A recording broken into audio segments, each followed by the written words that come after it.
আজিৰ পৰা প্ৰতিটো ৰন্ধন গেছ চিলিণ্ডাৰৰ দাম ৬০ টকাকৈ আৰু বাণিজ্যিক চিলিণ্ডাৰৰ দাম ১১৫ টকাকৈ বৃদ্ধি হৈছে।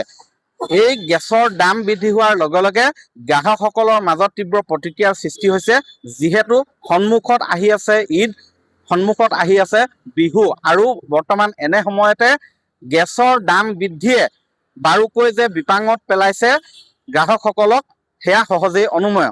আৰু মই বৰ্তমান শিৱসাগৰৰ যি আইলা গেছ এজেঞ্চি আছে সেই শিৱসাগৰৰ আইলা গেছ এজেঞ্চিৰ সন্মুখত আছোঁ আৰু ইয়াতে আইলা গেছ এজেঞ্চিৰ বিষয়ববীয়া আছে। মই তেওঁলোকৰ পৰা জানিব বিচাৰিম পূৰ্বতে কিমান আছিলে আৰু আজি কিমানকৈ বাঢ়িছে, কিমান হৈছে ৰন্ধন গেছৰ দাম? আপোনাৰ পূৰ্বতে আছিলে ঘৰুৱা চিলিণ্ডাৰটো 860 টকা 50 পইচা। আজিৰ পৰা নিৰ্দেশনা আহিছে 920 টকা 50 পইচা। তাৰপৰা বাণিজ্যিক চিলিণ্ডাৰটো দাম আছিলে পূৰ্বতে আপোনাৰ 1849 টকা। আজিৰ পৰা নিৰ্দেশনা আহিছে আপোনাৰ 1963 টকা। আজি বাণিজ্য 115 টকা বাঢ়িছে। 115 টকা বাঢ়িছে। এই যে দাম বৃদ্ধি হৈছে কিবা প্ৰভাৱ পেলাব বুলি ভাবেনে? প্ৰভাৱ পেলাব, সাধাৰণ শ্ৰেণীৰ মানুহৰ প্ৰভাৱ পৰিব। ইয়াতে গ্ৰাহকো আছে যিসকলে আজি ৰন্ধন গেছ নিবলৈ আহিছে। দাদা, নহয়, কথাটো হ'ল অসমৰ ইতিহাসত, ভাৰতৰ ইতিহাসত মূল্যবৃদ্ধিৰ ৰেকৰ্ড গঢ়া এই চৰকাৰখনে প্ৰকৃততে কি কৰিছে? সমাগত ঈদ, সমাগত অসমীয়াৰ জাতীয় উৎসৱ আমাৰ বহাগ বিহু আহি আছে আৰু লগতে নিৰ্বাচন আহি আছে।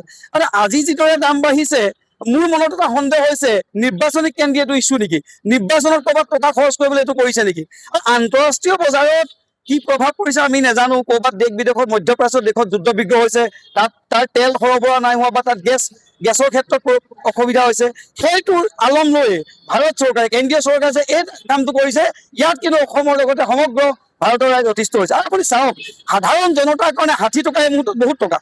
60 টকা একেদিনীয়া বঢ়াটো আমি ধিক্কাৰ দিছোঁ আৰু অনাগত দিনত এই মূল্য বৃদ্ধি উঠাই ল'বলৈ আমি কেন্দ্ৰীয় চৰকাৰক আলোচনা কৰিবলৈ আমাৰ কাৰণে ভাবিবলৈ আমি অনুৰোধ জনাইছোঁ। কাৰণ এই বস্তু বিশেষকৈ ধনী চামৰ নপৰে, বিশেষকৈ ঠেলা চালক, ই ৰিক্সা চালক বা খুটি খোৱা মানুহৰ কাৰণে সাংঘাতিক প্ৰভাৱ পৰিছে। আৰু এটা বস্তু চাব দেই, এই প্ৰতিবাদটো হোৱাৰ পিছত চৰকাৰখনে এটা কাম কিন্তু কৰিব, মই আপোনাক ক'লো, 60 টকা য'ত বঢ়াইছে তাত 10 টকা বা 5 টকা কমাই দিব, তাতকৈ বেছি নকমায়। আৰু 5 টকা 6 টকা বঢ়াওঁতে ইমান প্ৰভাৱ নপৰে।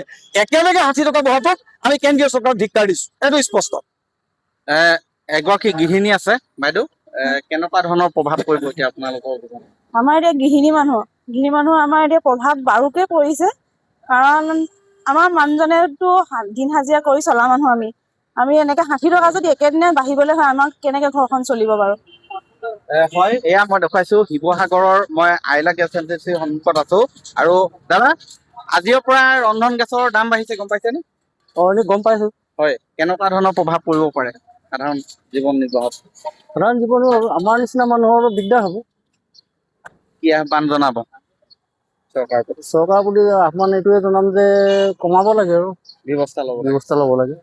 হয়, মধ্যপ্ৰাচ্যত যি যুদ্ধ চলি আছে, ইৰাণ, ইজৰাইল, আমেৰিকাৰ মাজত যি যুদ্ধ চলি আছে, হয়তো সেই যুদ্ধৰ বাবেই এনেধৰণৰ গেছৰ দাম বাঢ়িব পাৰে বা তেলৰ মূল্যও হয়তো বাঢ়িব পাৰে। কিন্তু এই দাম যাতে অত্যাধিক হাৰত নাবাঢ়ে তাৰ বাবে কেন্দ্ৰীয় চৰকাৰক তথা ৰাজ্য চৰকাৰে হওক বা কেন্দ্ৰীয় চৰকাৰে হওক, যাৰ হাতত এই দায়িত্ব থাকে, সেই কৰ্তৃপক্ষই যাতে আচলতে এটা পদক্ষেপ লয়, যাতে অত্যাধিক হাৰত দাম বৃদ্ধি নকৰি যাতে এই খাটি খোৱা সৰ্বসাধাৰণ ৰাইজ যাতে চলিব পৰাকৈ এটা নিৰিখ নিৰ্ধাৰণ কৰে, তাৰ বাবে সকলোৱে এই মুহূৰ্তত দাবী উত্থাপন কৰিছে। আপুনি বিচৰা বাতৰি পাব কেৱল নিউজ 18 এপত।